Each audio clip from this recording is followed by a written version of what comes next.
Hello mga wangs, ito ng ating mga trivia questions. Let's play na mga wangs. Ito po yung mga sumagot kahapon.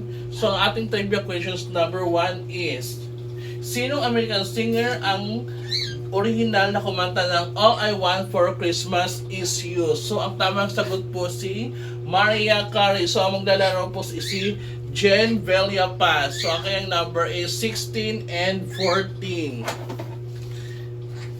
16 and 14, since wala ng 16 and 14, ito na lang natitira, 52, 60 and 61. Yan ang pinakamaliit na number.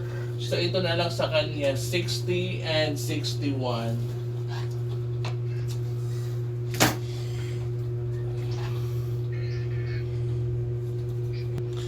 So ang kanya nakuha ang number is 304 and 188. 304 and 188 is Ligwak Gunner.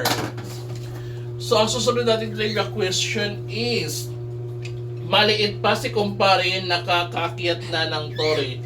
So ang tamang sagot is langgam. So ang maglalaro is si Rochi Ruyandoyan. Tapos wala siyang number, ako na lang daw ang pipili.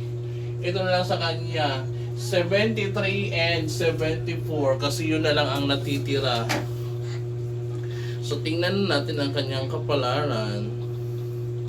So ang kanyang nakuha number is 189 and 466, 189 and 466 is Ligwak Ganon. Better luck next time and thank you for watching.